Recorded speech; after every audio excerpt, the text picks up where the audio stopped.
Welcome to the November 2nd, 2020 Advance Report from McGowan Group clients and NetWorthRadio.com listeners. I'm Spencer McGowan, your financial weatherman and President, McGowan Group Asset Management, with your fast-paced weekly tour. We designed this whole program for the spouse of the investing spouse, the spouse who may get bored really quickly with finances, and we want to take that knowledge of all clients, all of the kids, all the trustees to the next level with YouTube McGowan Group. So be sure to subscribe for fast-breaking news. We'll always be here, and that way with the rest of your family members that want to learn more or maybe just want snippets of greater knowledge, this is the YouTube channel each week because we are real investors. The same models that we use for clients, I use for my portfolios. And I'll cover the details on the current markets each week. Dow Jones Industrial Average hit a high of 29.5 this year, fell to 18.2, rebounded on the strength of technology. That was true of the S&P as well. Now in correction mode. The GDP figures were astounding this last week. For the third quarter, 33% growth. The markets absolutely ignored it because of the coronavirus resurgence. And you can see the Dow at the lows of the week actually approached near 26,000 after hitting a rebound high over 29.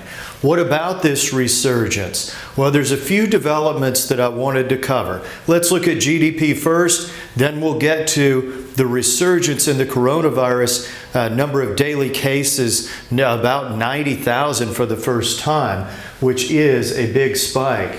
And it is flu season. That was part of what was projected. 33% rebounded GDP, and that recovers most of what was lost in GDP during the shutdown quarters. Fourth quarter projected at 4%. And as we go into next year, something healthy and above 3, restoration of the economy sometime late 21, early 22. That's the trajectory we're on, even as we learn to manage the virus. Now, the innovations in testing, treatment, and vaccines are going to be a huge story as we go forward. And it means for investors, the middle of 2021 is likely to be a much different picture on the coronavirus. Let's cover where we are. So, confirmed cases hitting 90,000. This right here is about 75,000 in the July 4th spike. You can see that right here. Now, what's different, we're going to look at the testing, but I'll go ahead and skip to the punchline here. We were testing about 750 to 800,000 people average per day back here. Now we're between 1.1 and 1.2 million tests a day. So what we're finding is, yes, cases are up by about 15 to 20%, but at the same time, testing is up about 50%. And part of that is retesting like we do for safety here.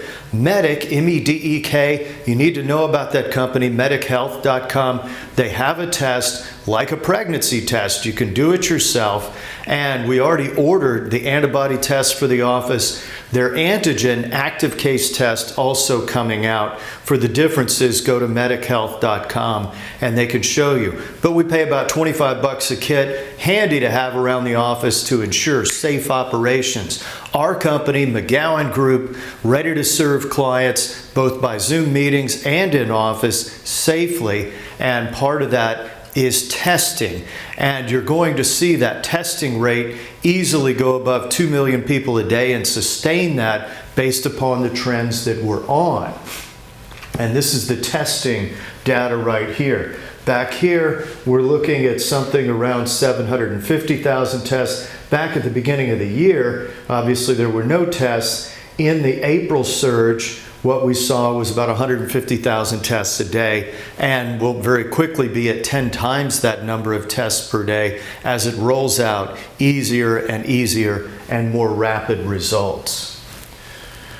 Okay, these are confirmed deaths. It is a tragic figure, but it's one worth noting. 2,500 deaths at the peak back here. Treatments have obviously gotten better. This is about 1,000 deaths a day right here, falling briefly below 500 at times.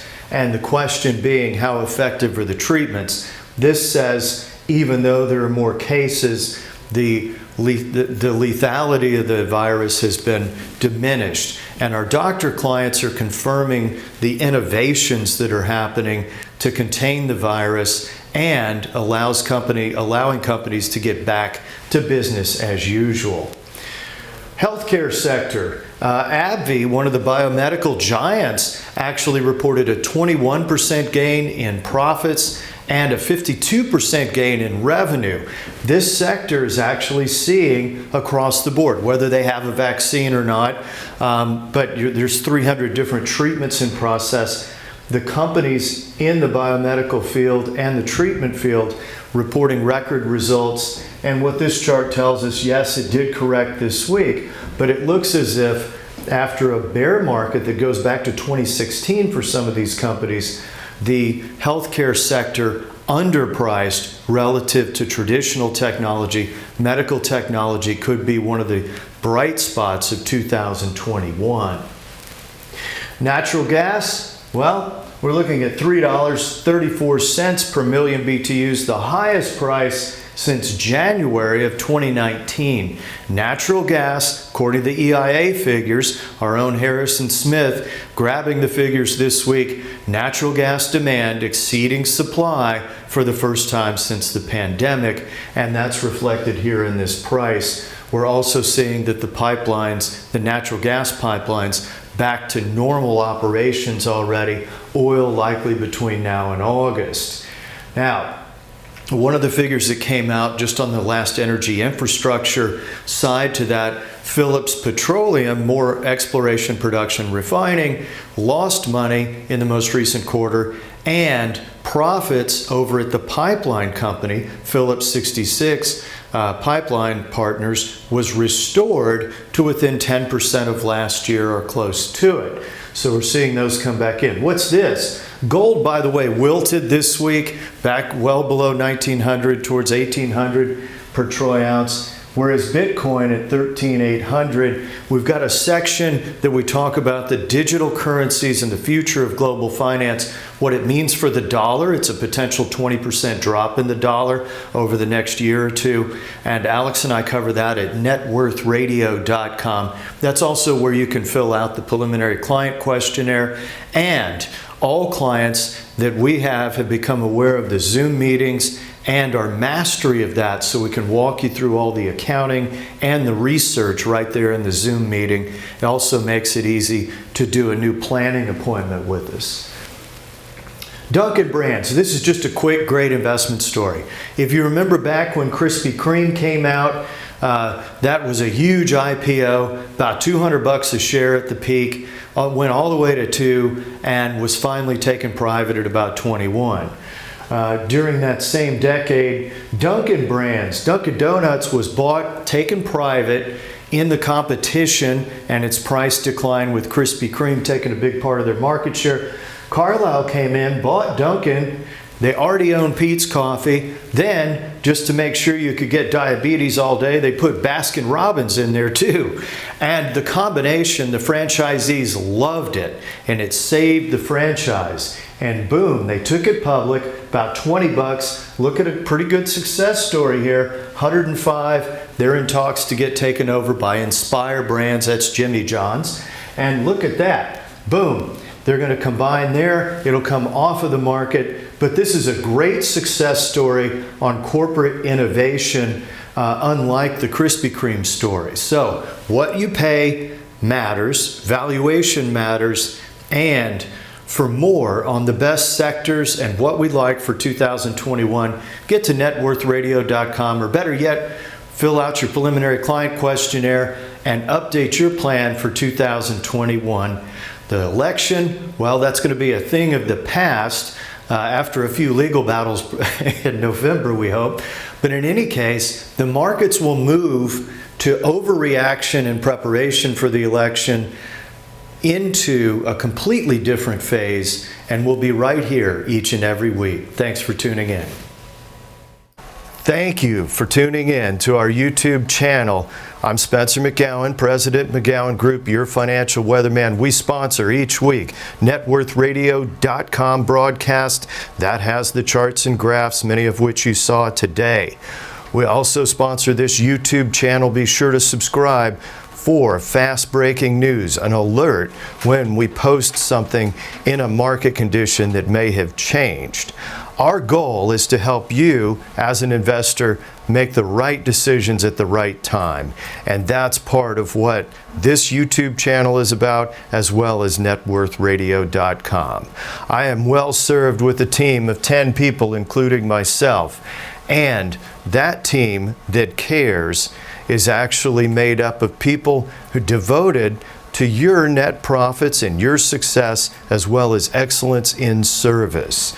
If you want an educational experience to follow this up, get to networthradio.com, themcgowangroup.com. Right here, we disclose our net client experience all the way back to 2001.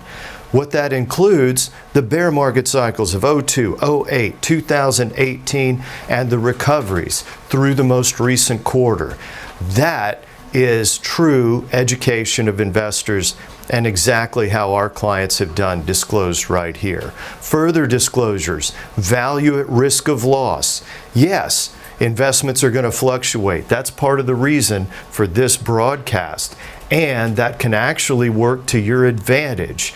We'll build that into your plan. So I urge you to go to networthradio.com, fill out the preliminary client questionnaire, a free 1-hour brainstorming session by phone or at the Crescent in Dallas, and we will map out a multi-year plan for you and your family that's appropriate. Just because we talk about a security on this broadcast or any securities doesn't make it a recommendation for your portfolio until you have that written plan. Thank you for tuning in today, and we'll be back next week as your financial weatherman.